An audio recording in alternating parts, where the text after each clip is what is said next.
بسم الله الرحمن الرحيم. نواقض الإسلام لسماحة الشيخ عبد العزيز ابن عبد الله ابن باز رحمه الله، ترجمه إلى الزulu عادل جعفر ملوجو. Izchithankolo ye-Islam ibhalwe uSheikh Abdul Aziz ibn Abdullah ibn Baz, yahunyushwa ngu-Adil Mlotshwa. Bismillahir Rahmanir Rahim. Egameni lika-Allah onomusa onesihawu. Udumo ngoluka Allah, futhi izilokotho nokuthula makube kulowo ongenamembulelwa emva kwakhe, nasemndenini wakhe nabalandeli bakhe, kanye nalabo abahamba ezinyathelweni zakhe. Sihlabele phambili. Wena oyimuslim, yazi ukuthi u-Allah ukwenze kwaphoqeleka kuzo zonke izigqila ukuba zingene ku-Islam, nokuba zibambelele kuyo futhi zixwaye lokho okuphambana nayo. Wabe esethumela umembulelo wakhe uMuhammad ukuba amemele kulokho. Washo ukuthi lowo omlandelayo yobe usendleleni eqondile, kepha lowo omshaya indiva uyobe esedukile. Uphinde futhi waxwayisa kwimibiko eminingi ngezimbangela zobumbuka, kushiya inkolo, kanye nazo zonke izinhlobo zokubhanqa nokungakholwa. Izinzululwazi uAlabe nomusa kuzo, ngaphansi kwesihloko somthetho obhekene nembuka, zibalula ukuthi iMuslim lingaba yimbuka loyo oshiya inkolo okholweni lwakhe ngezinhlobo eziningi zezichithankolo, lezi ezenza impilo yakhe nomcebo wakhe kungavikeleki, bese ngenxa yazo aphume ku-Islam. Okuyizona izichithankolo eziyingozi nezidlangile ziyishumi, ezabalulwa u-Imam Muhammad ka-Abdul Wahhab nabanye osolwazi, uAlabe nomusa kubo bonke. Sizokwethulela zona ngezansi sisike elijikayo, ukuze phela uziqaphele futhi uxwayise abanye ngazo, ngethemba lokuphepha kuzo nokungaweli kuzo. Nazi-ke nencazelo encane siyazethula. Esokuqala kulezi eziyishumi, ukubhanqa ekukhonzeni u-Allah. U-Allah uthi, inna Allaha la yaghfiru an yushraka bihi wa yaghfiru ma duna dhalika liman yasha. Impela u-Allah akathetheleli ukuba abhanqwe, kepha okunye ngale kwalokho uyakuthethelela kwamthandayo.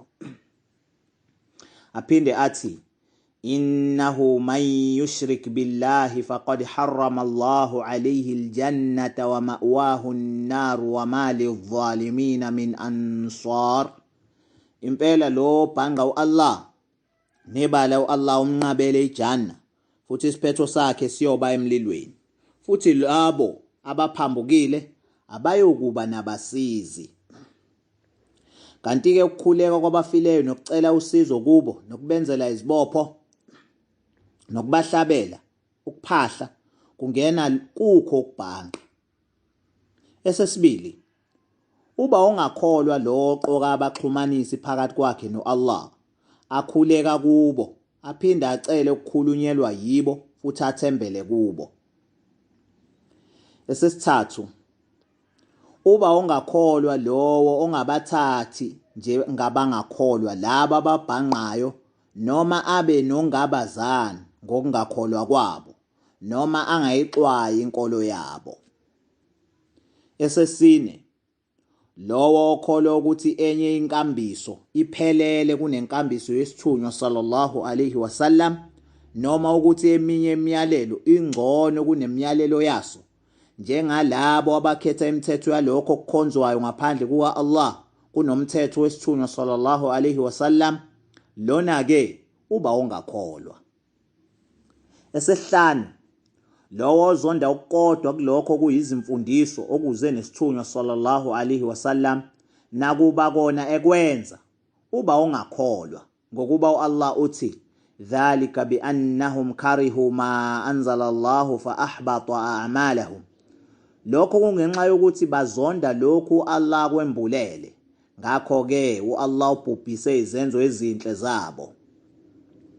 Esesithupha, lowo ohlekisa noma ngani eyingxenye yenkolo yesithunywa sallallahu alaihi wasallam, kungaba umvuzo wakho noma isijeziso sakho, uba ungakholwa. Ubufakazi balokho busemazwini ka-Allah. qul abillahi wa ayatihi wa rasulihi kuntum tastahzi'un la ta'tadhiru qad kafartum ba'da imanikum. Ithi, ingabe benihlekisa ngo-Allah nembiko yakhe nesithunywa sakhe na? Ningalokhu nibeka izaba ngokuba seniphenduke abangakholwa emva kokholo lwenu. Esesikhombisa, ubuthakathi okufaka phakathi isichitho nentando. Lowo-ke othakathayo noma okuthakaselayo uba ungakholwa. Ubufakazi balokho busemazwini ka-Allah, wama yu'allimani min ahadin hatta yaqula innama nahnu fitnatun fala takfur. Futhi babengafundisi umuntu bengashongo ukuthi thina siyisivivinyo, ngakho-ke ungabi ongakholwa. Esesishagalombili, ukulekelela nokusizana nabangakholwa ekuhlaseleni abakholwayo. Ubufakazi balokho busemazwini ka-Allah, وَمَنْ يَتَوَلَّهُمْ مِنْكُمْ فَإِنَّهُ مِنْهُمْ إِنَّ اللَّهَ لَا يَهْدِي الْقَوْمَ الظَّالِمِينَ.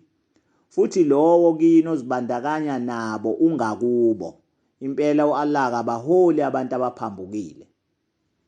Esesishagalolunye, lowo okholwa ukuthi kunabantu abanegunya lokungayilandeli inkambiso kaMuhammad sallallahu alaihi wasallam uba ongakholwa, ngoba u-Allah uthi, وَمَنْ يَبْتَغِي غَيْرَ الْإِسْلَامِ دِينًا فَلَنْ يُقْبَلَ مِنْهُ وَهُوَ فِي الْآخِرَةِ مِنَ الْخَاسِرِينَ. Futhi lowo ofuna enye inkolo ngaphandle kwe-Islam ayisoze yamukelwa kuye, futhi kwelizayo uyoba omunye wabalahlekelwe. Eseshumi, ukushaya indiva inkolo ka-Allah ngokungayifundi noma ukuyilandela. Ubufakazi balokho busemazwini ka-Allah, وَمَنْ أَظْلَمُ مِمَّنْ ذُكِّرَ بِآيَاتِ رَبِّهِ ثُمَّ أَعْرَضَ عَنْهَا إِنَّا مِنَ الْمُجْرِمِينَ مُنْتَقِمُونَ. Ingabe ubani ophambuke ukudlula lowo olulekwa ngembiko yenkosi yakhe kepha yena ayishaye indiva? Impela sizoziphindisela kwizigilamkhuba. Akukho mehluko phakathi kwalowo ontelayo noqinisile noma osabayo mayelana nazo zonke lezi chithankolo, ngaphandle kwalowo ophoqwe ngenkani. Zonke ziyingozi impela futhi izona ezidlangile. Ngakho-ke kubalulekile ukuthi iMuslim liziqaphele futhi lizesabele zona. Sizivikela ngo-Allah kuzivunguvungu zentukuthelo yakhe nobuhlungu besijeziso sakhe. Futhi u-Allah adlulisele izilokotho nokuthula kusidalwa sakhe esiqavile uMuhammad nasemndenini wakhe nabalandeli bakhe. Aphela lana amazwi omlobi, u-Allah abe nomusa kuye. Ngaphansi kwesesine kungena futhi lowo okholelwa ukuthi izinkambiso nemithetho ebekwa ngabantu iyona engcono kunenkambiso ye-Islam noma athi ziyalingana, nokuthi kuvumelekile ukuyisebenzisa. Nakuba ekholelwa ekutheni ukwengamela ngenkambiso ye-Islam yikona okungcono, noma ekutheni inkambiso ye-Islam ayihambiselani nesikhathi samanje nokuthi iyimbangela yokungaphucuki kwama-Muslim, noma ekutheni iphelela ebudlelwananeni obuphakathi komuntu nenkosi yakhe ngale kokungena kweminye imikhakha yempilo. Kuphinde kungene kwesesine lowo obona ukuthi ukufeza umthetho ka-Allah wokusika isandla sesela noma ukukhanda ngamatshe umphingi oshadile akuhambiselani nesikhathi samanje. Kanjalo nalowo okholelwa ekutheni kuvumelekile ukusebenzisa eminye imithetho ngaphandle kweka-Allah ezintweni zempilo nakwizigwebo noma kokunye nje.